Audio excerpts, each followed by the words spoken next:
If you don't know, Ask Zach is a new segment I'm going to do at the end of every single show. It's a way for me to engage with people who listen to the show and are big fans of Strong Opinion Sports. Remember, people who support me at the dollar level or above on Patreon have access to submit questions. And then I pick the top couple questions. I'm going to answer them at the end of every single show. My Patreon is patreon.com/Zach Schaumler. Today there are 7 questions I want to discuss. It'll be really fun. I'm very excited.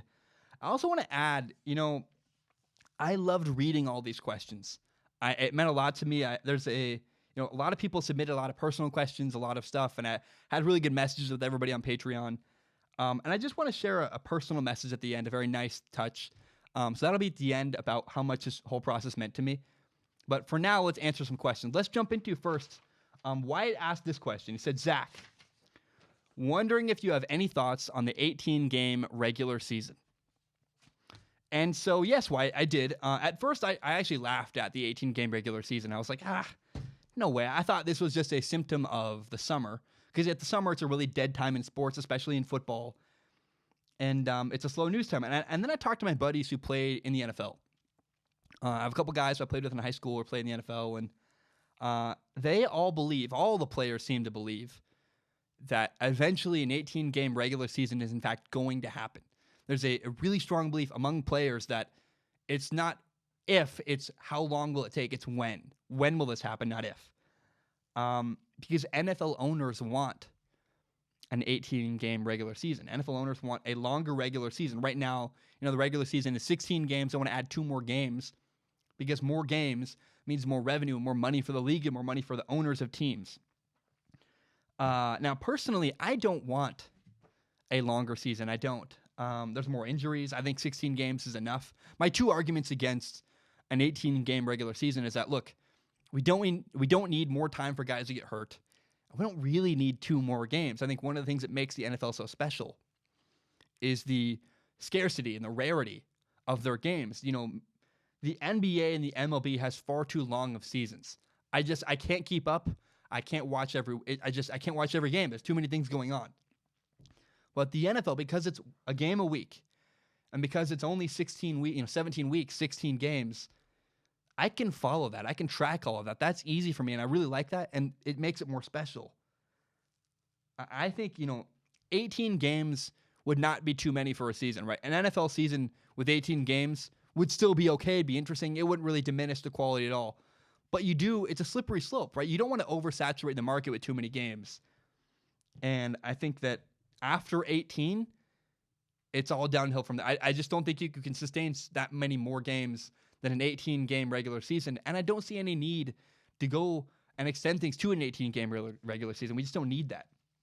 Now, it is likely going to happen, and we have to kind of accept that fact that there probably will be at some point an 18-game regular season. So my hope is that more games means more money for more players, right? Like I think that, more money for the players in general. I hope that the NFL will use the extra revenue to raise the salary cap for teams so there's more money to go around, more money to pay players. I hope they raise the minimum salaries for NFL players. And I hope they invest in extended and improved retirement plans for the players. I really think that this money, if you're going to add more games to the season and you're going to generate more revenue for the league, I want the players to see some of that money. Raise the salary cap. Make retirement plans better. Make minimum salaries higher. Raise that. Because, these guys' bodies are going to get destroyed by raising the salary caps. And so I think the players that are affected should also reap the rewards and get a lump sum of the money that would be generated by having additional games. So an 18-game regular season, that's kind of my opinion. I don't really want it. I think it's inevitable. It's going to happen. And I hope the players see some of that money that's going to be generated by it. Now, Rita wrote in and said, hey, exclamation point. Said, I'm super excited about the Ask Zach segment. Me too. I'm very excited. Said, my question is, among the teams who didn't make the playoffs last season, which, if any, do you believe have made enough moves during the offseason to be Super Bowl contenders? Well, Rita, thank you so much for the question. So which teams didn't make the playoffs last year in 2018 that now can suddenly become Super Bowl contenders. To me, there are two teams actually that fit this criteria. It's the Browns and the Packers. Now, to me, I think the Browns and the Packers are the two most fascinating teams in all of football. I love it, and I'm really excited. The Packers, number one, have an incredible quarterback, Aaron Rodgers. But they have more than that this year. This is why I'm excited for the Packers. They finally got Aaron Rodgers some help. They got a good coach, Matt LaFleur, who has really clever play design. They have an improved offensive line. But more than anything, the Packers have finally a defense. I'm so excited to watch the Packers defense. They're going to get after quarterbacks this year. They brought in Preston Smith and Zadarius Smith, two edge rushers in free agency. I'm excited to watch them. They drafted Rashawn Gary, a defensive end from Michigan. He's going to have an impact. Then they added safety from the Bears, Adrian Amos, who is replacing HaHa Clinton-Dix in the Packers secondary. HaHa Clinton-Dix was legendary for, he made a lot of big plays. He also took a lot of risks, and that meant he got beat a lot. Adrian Amos is a safer bet who is more often in the right spot than HaHa Clinton-Dix was. That's an improvement at safety, if you ask me. The Packers defense just in general all around is far better. And you look at the Packers and go, man, great quarterback, solid defense, a good young coach. The Packers are absolutely Super Bowl contenders, if you ask me. Now, the other team is the Browns, right? The Browns have, number one, Baker Mayfield. Their quarterback is extremely talented. Can't wait to watch him. They also have, this is a very stereotypical argument. Everyone talks about the Browns' offensive weapons. You know, they have Odell Beckham Jr., Jarvis Landry, David Njoku, Nick Chubb. After a suspension, they'll have Kareem Hunt. They also have Antonio Callaway, who's spotty, but he's no slouch. So everyone's talking about the Browns' offensive weapons, and I think, in fact, the Browns are going to have one of the best offenses in the entire NFL. Great quarterback, a ton of weapons. I'm excited to watch them. But the Browns' defense is the thing everyone's forgetting about. The Browns have great players all over the board on defense. Myles Garrett, a defensive end. Sheldon Richardson, a defensive tackle. They have a good secondary. They have Greedy Williams. They have Denzel Ward at corner. What that means is the Browns have a good pass rush. They also have a good secondary. So they're going to get after quarterbacks, and quarterbacks are going to struggle to throw against them. That's a really good match together. I cannot wait to watch. And so there's a lot of solid players on defense, the lesser-known names. And I just, if you ask me, the Browns are Super Bowl contenders, not just because of their offense, not just because of their quarterback, but it's the people that aren't getting talked about on the Browns. Their defense is really interesting, and as a couple playmakers, I cannot wait to watch this year, and it's going to be really exciting. I think they're going to be a really stout defense in some ways. Now, again, the two teams I think that missed the playoffs in 2018 that have a chance to win a Super Bowl this year, the Browns and the Packers. Now, also, you got to acknowledge just one more thing before we move on. They both have the same fatal flaw. They both have massively improved. They have a chance at the Super Bowl, but they also both have questions about their attitudes. Could Aaron Rodgers' attitude be the downfall of the Packers? Could Baker Mayfield, the Browns quarterback, his attitude, could the attitude of Odell Beckham Jr., could the locker room of the Browns fall apart? They both have that same question. Not only could the Packers and Browns, like any team, have their chances at a Super Bowl get ruined by injuries, but drama's a real storyline you got to watch with both the Packers and the Browns. How does drama affect their seasons this year, if at all? Could that be the limiting factor that holds them back from winning a Super Bowl? Rita, thank you for your question. And those are the two teams I think that didn't make the playoffs in 2018 that have a chance to win a Super Bowl. Alex asked me this. Alex asked me a question about baseball. And I love this question. Alex said this. He said, I think this is how I ask you something. Not sure, but here it goes. Alex, good job. You in fact found the right avenue. So, by the way, on Patreon, send me a message, comment on a post. I will find your comment. I want to find everything I can. It's really nice on Patreon because I don't read every YouTube comment. I don't read every Instagram DM I get. But on Patreon, I can read everything. It's doable. It's there. It's all in one place. I'll read everything. So find a way to bring up your question on Patreon. I'll find a way to read it. I want to answer your guys' questions, and it's awesome. So Alex says this. Alex says, since you say you're not a numbers and statistics guy when it comes to sports, I was curious as to what your thoughts are on the movie Moneyball, if you've seen it. Alex, I have seen Moneyball. First of all, Moneyball is actually my favorite sports movie of all time. I love it. I'm a huge fan of Brad Pitt. I think Brad Pitt is, I love the guy. I loved him in Troy. I loved him in Inglourious Bastards. I think that's a movie I'm naming right. I think it's that one. I loved him in Fury with the tank and Shia LaBeouf. I just love Brad Pitt. I also like Jonah Hill. He's fantastic. And if you haven't seen Moneyball, I'm not going to spoil it, but I will say it's a story of how the Oakland A's built a playoff Major League Baseball team with a really limited salary. They use analytics to build their team and built it much cheaper than other teams at the time. And first of all, the movie has a good story. But analytics-driven baseball is also proven to work. I acknowledge this, right? It's simply undeniable. Stats and numbers matter. I just personally get bored by them, right? I can acknowledge that Moneyball and statistics and analytics, it's a very important part of sports. It just also is really boring to me. The reason why Moneyball is cool is not because of that stuff. It's because of the personal stories behind the people doing analytics. When analytics is the story, I get bored. When numbers itself are the story, I just get bored. I watched a video recently. I was really excited. I watched actually like the first 10 minutes, 5 minutes. I turned it off. I got bored. It was by another big YouTuber who does sports. The video was like, what happened to Josh Freeman, the former Buccaneers quarterback? And I was so excited. I was like, oh, I wonder what happened on the field. What did he do? Did he stink? Did he suck? Was he making mistakes? What happened? And the video only talked about his statistics. It only talked about like he had this amount of touchdowns and this amount of interceptions and this and that. And I was like, this is boring as all heck. Because most people use numbers as the only part of their story. It's like there's so much more about, like, how about why were the numbers generated? Was he making bad decisions? Did he struggle at reading defenses? Did this, did that? Numbers are the cause. Numbers are the effect, not the cause. Does that make sense? So people who focus on numbers for stories, I think, are wrong to me. There's so much more behind what causes statistics and what causes numbers. And so I get personally really bored, again, when most sports analysts in general only resort to statistics because they're lazy and because stats are easy. It's really hard to watch the Vikings season 4 times. I did that for my Kirk Cousins analysis video. It's hard to watch 4 times the Vikings season. It's really easy to Google Kirk Cousins and rattle off a couple of stats.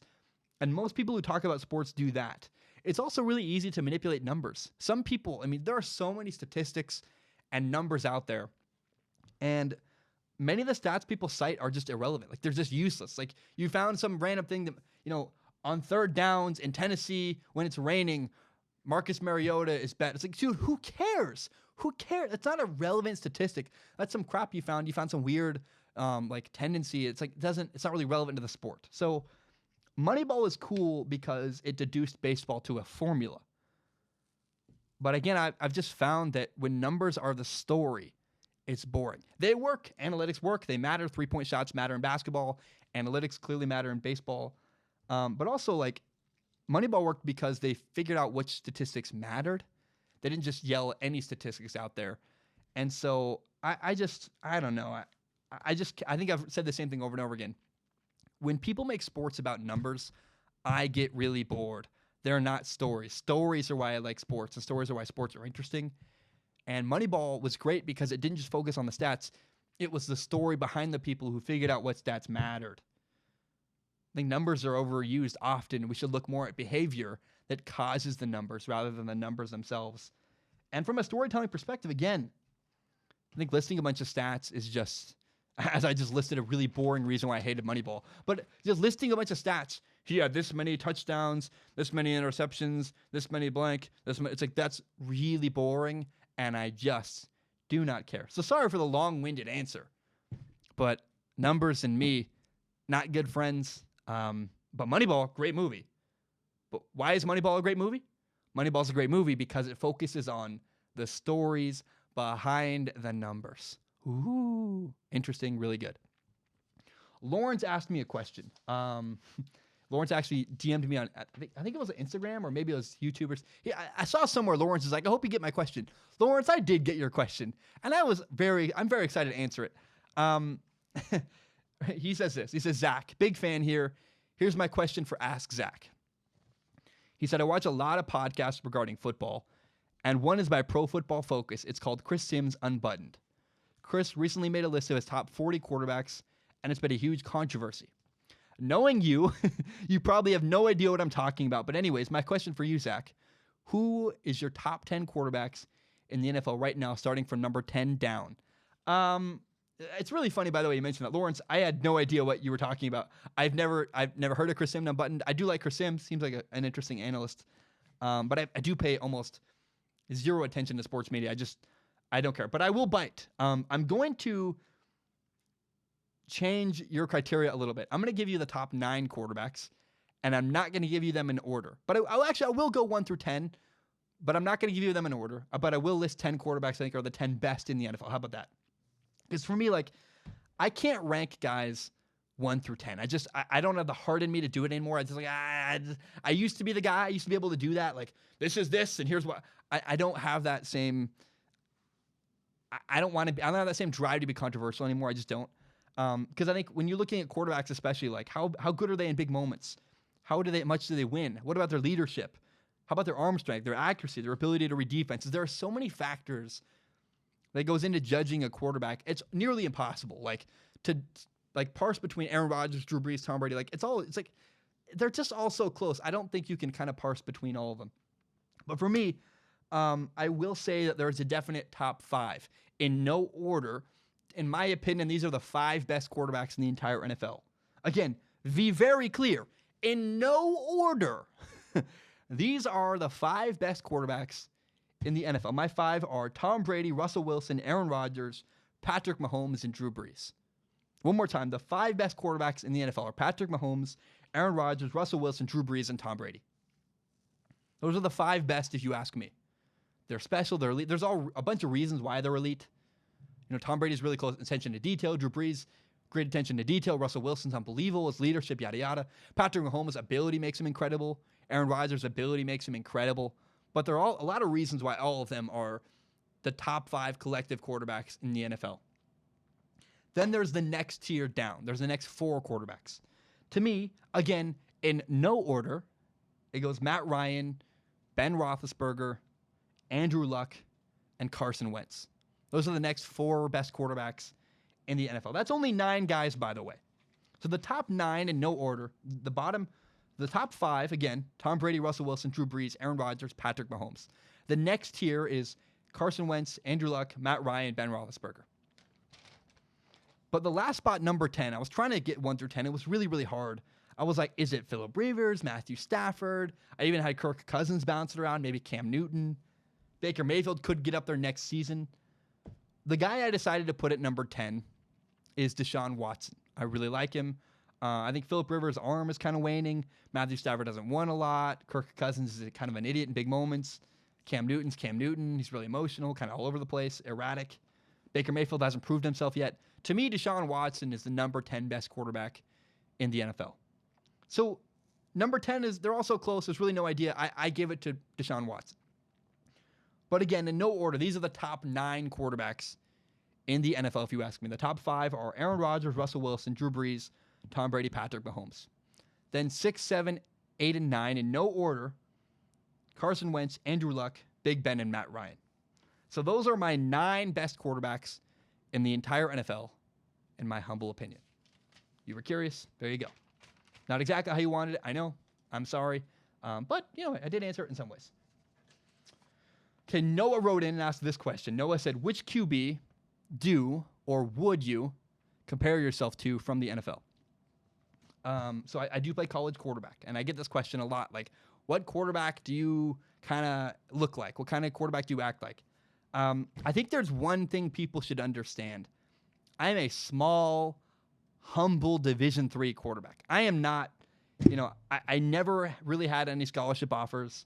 I did compete at high school camps with big names, but I'm not at all a notable quarterback. There's a reason why you've never seen a film analysis of Zach Schaumler. I'm just not like I'm just fine. I'm a small guy. I'm 5'11". I'm not buff at all. I have average arm strength. I'm just not really comparable to any NFL quarterbacks. But I will say this. If I had to compare myself to anybody, I do model my game after former Washington State quarterback Gardner Minshew. Gardner Minshew is now with, by the way, Gardner Minshew is one of my favorite quarterbacks of all time. Right there, I almost forgot his name. That's not like because I don't know who Gardner Minshew is, not because I don't study his tape, just because that's how my brain works sometimes. I just like sometimes completely forget names. I'm so bad with names.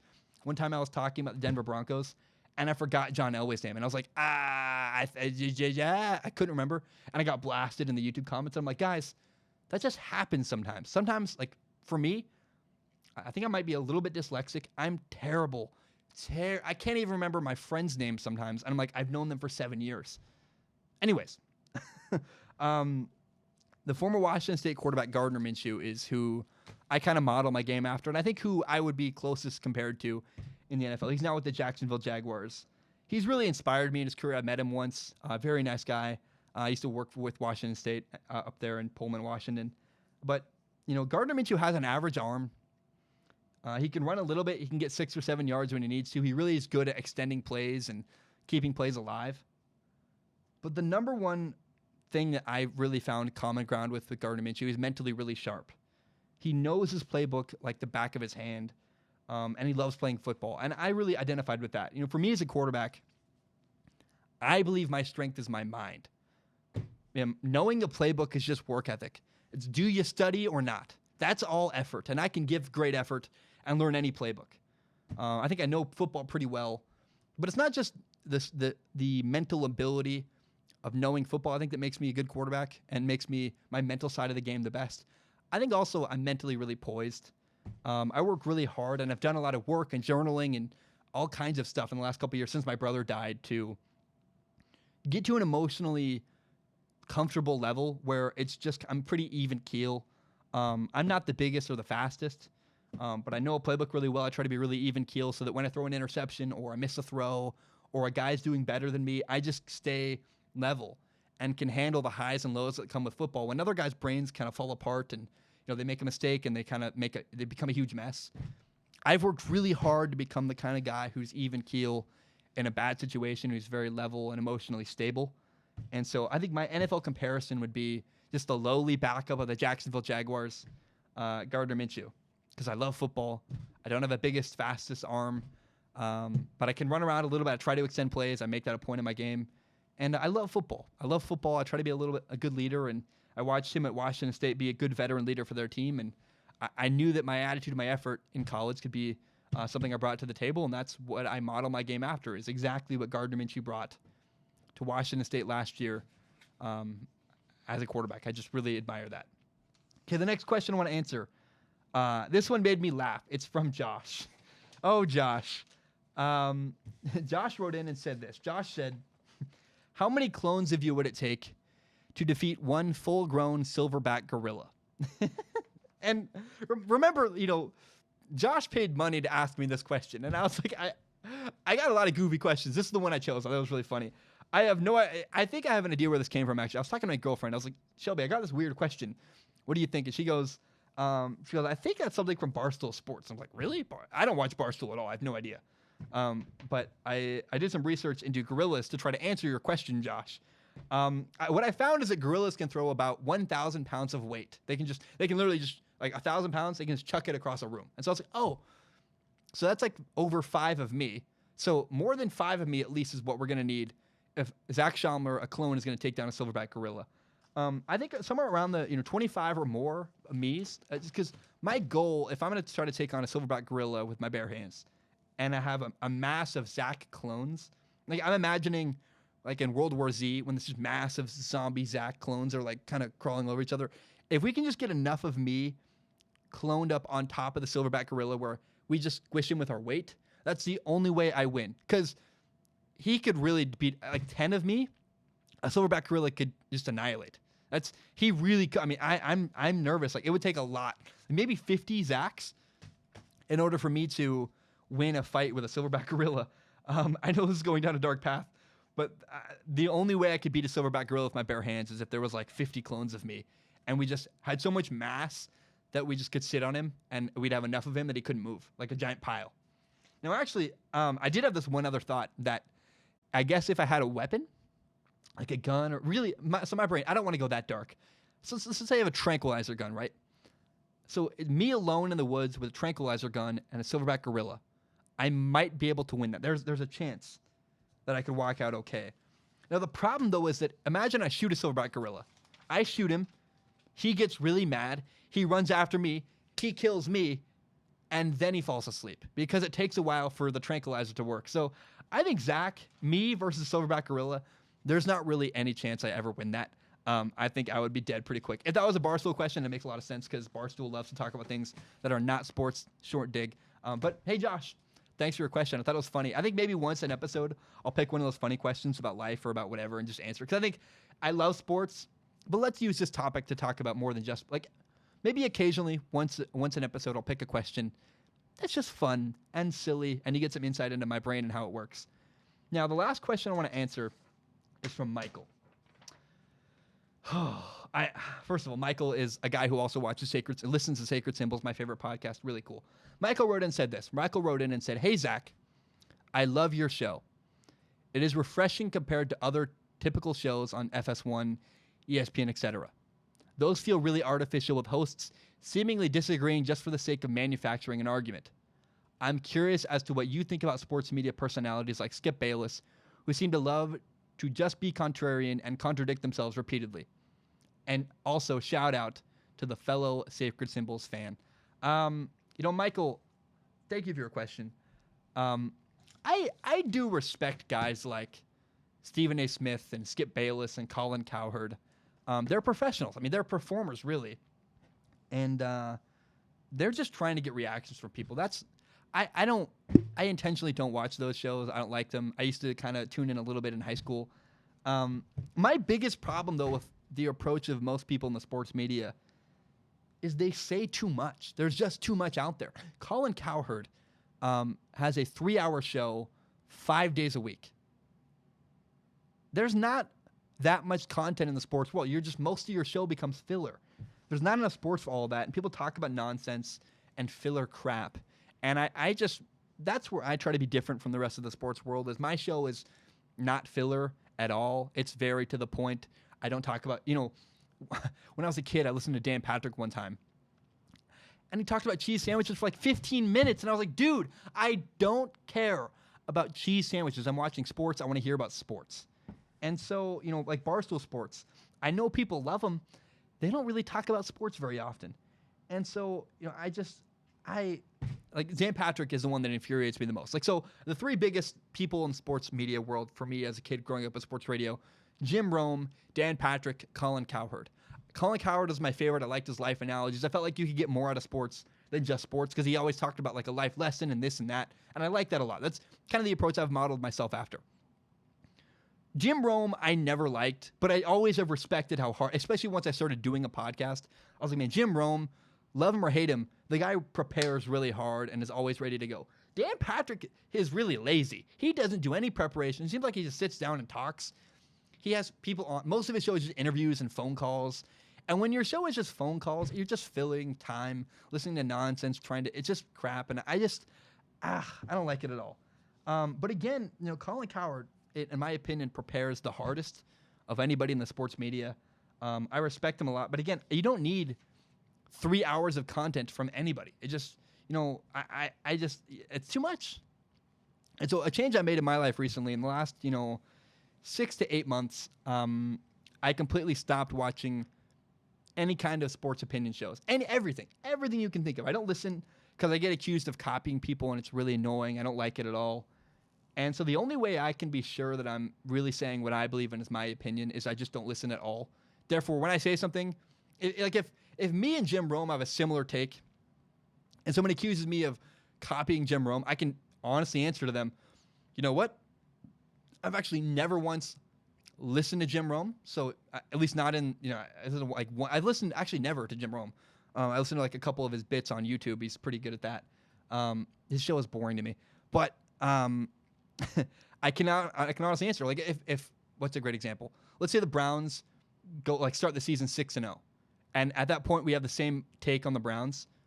I can say, look, I know I'm not copying Jim Rome, even if we have the same take, because I haven't actually listened to Jim Rome. So I just avoid all sports media. I don't like listening. I have a bunch of interests also outside of sports. Like sports, I love them. They're becoming such a thing that rules over my whole life. I kind of want to go branch into other stuff. I like hiking a lot. I go hike with my girlfriend. I love video games. I actually never play video games. I'm very sad. I have a giant video game collection that I'll never touch. I just don't have enough time in my life. But I listen to a podcast called Sacred Symbols, which is just like makes me so happy. I get to live vicariously about video games through those guys who talk about video games. And like as far as sports content, I don't watch or listen to anybody. Especially there are three people I get compared to all the time. Two especially that trigger me, make me frustrated. People always compare me to Colin Cowherd and Brett Coleman. And so I just very intentionally tune them out. I don't listen to them. I don't listen to any of their content. I don't watch them at all. I don't click on their stuff because I want to avoid being influenced by them at all costs. I just don't want any. I know it. I get accused of copying them all the time. And I know that the only way to counteract that is just to not watch or listen to them. So that if we have a similar opinion or similar take, it just happens organically, and I know I'm not influenced by them at all. And so, like, I see film breakdowns on YouTube all the time. Completely avoid them. I just don't watch or listen at all. And I don't think people realize, I know this is going long now. Michael, thanks for your question. I don't think people realize, if you look at my Instagram, like, scroll down. I've worked for major sports networks. I worked as a cameraman for Pac-12 Network. I worked for Fox Sports. I worked for ESPN's College Game Day at one point. I've been in meetings with producers and hosts and seen how that whole side of things works. And I've kind of learned that for me, if I need to take a network job to pay for my family, and I want to have a family someday and I need kids, and I'll take a network job. I'll sell out and do that. But for me, that's not the path I want to take. I'd much rather do it one-on-one with people on YouTube and podcasts. And I think I can work for myself and fund it this way and survive. And because so many times in those meetings, people are saying things they don't necessarily believe because the show needs entertainment, or it needs a contrarian, or it needs an opposite perspective. And they're manufacturing opinions rather than actually just saying what they believe. And I don't roll that way. I never want to say something I don't believe. Every time I speak, I want it to be exactly what I believe, because I really believe that everything I say represents who I am, and it's like a resume for me. I don't want to taint that resume I've built and rapport I built with people, where I have a consistency. And if I change my mind, I change my mind, but I'm open about it and I'm honest about it, and I'm not afraid to do that. But I just don't want to say things I don't believe when I say them. And so, guys, that's all the questions I have. I just wanted to talk about all those topics and share my heart. Thank you so much for the questions. And now I briefly want to say I loved reading all of the messages I got, all the messages on Patreon and the questions. And I've gotten to the point where I read a couple of YouTube comments. I still do. I try not to, though, because they're so negative. The constant comparisons to other people, the accusations from people calling me ugly, you're fat, they hate my hair, they hate my facial hair. Like, by the way, I like how I look. I feel very comfortable. I like my shirts. I have a rhythm. There's a way I do things that I like, and I don't really want to change. And no matter how many times people tell you not to listen to YouTube comments, it's just hard to. And so I just stopped listening at all. I kind of have taken a step back. I don't really listen to YouTube comments. I don't read them. I try to, like, occasionally I look at my money and see how much money my revenue, my videos are making, and I end up seeing a comment and I wince because, like, it's another person saying I hate you, or you're not this, or you're not that. And so I try to not let the comments bother me, but it's really hard to have every aspect of your life broken down and constantly criticized. And so I just want to restate, like, I have a process that works for me. I like it. I enjoy the show.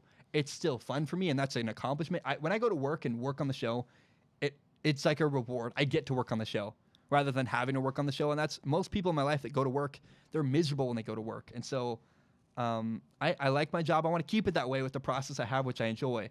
There's a new reality in my life, though, that I've been accepting, which is that I will always be criticized no matter what I do, no matter what I say. Whether I say pick the right or the left side. Let's say a great example is like Jake Fromm. I say from or from.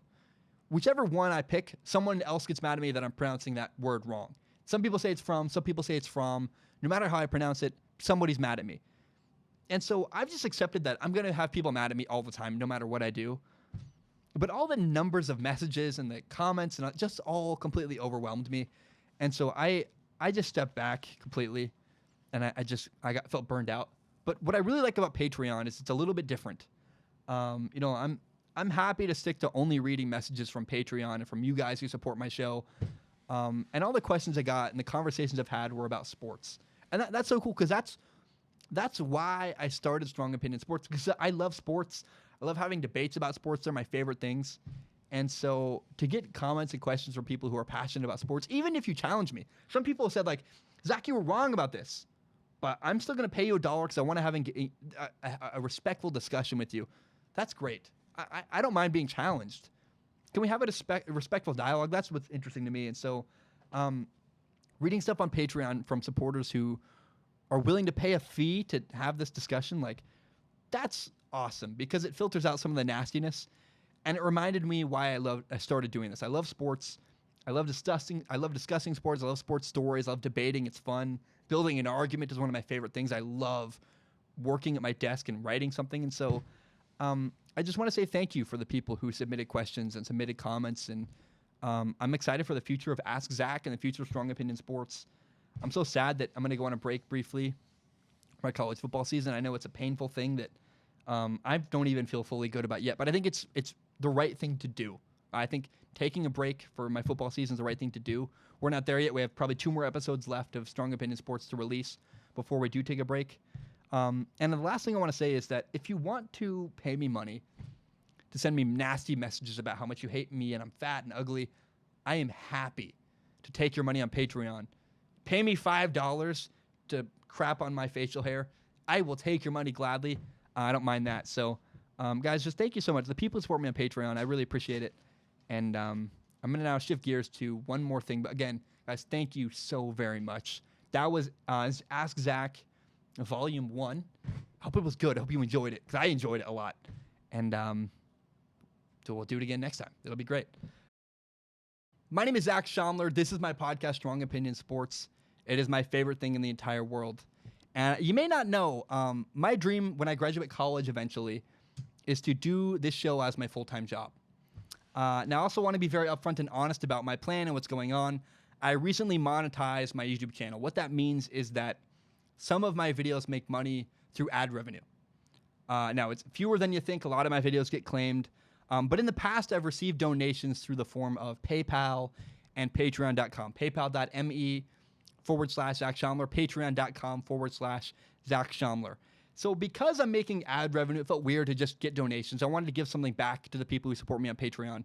So now there's a reward. If you support me on Patreon, you can submit questions at the dollar level or above. You just need to give $1 a month. If you do that, you can submit questions to a pool of questions where I look at. I'll read all the questions on Patreon, and I pick the top couple every episode and read them and answer them on a segment called Ask Zach. Pick the top couple questions and answer them at the end of every single episode. Now, that's for people who want to support me with money. If you have no money to give, I totally understand. I've actually never supported anybody on Patreon. I feel kind of weird about that. I'm a broke college kid myself. I totally understand. But if you believe in me and if you believe in my dream and still want to help me, one thing you can do is help me grow by telling your friends about Strong Opinion Sports. Share it on Facebook, Twitter, Instagram, whatever it is. Help me grow by telling your friends about Strong Opinion Sports. Guys, thank you so much. I know that was a long spiel. I really appreciate it. And hope you have a great day.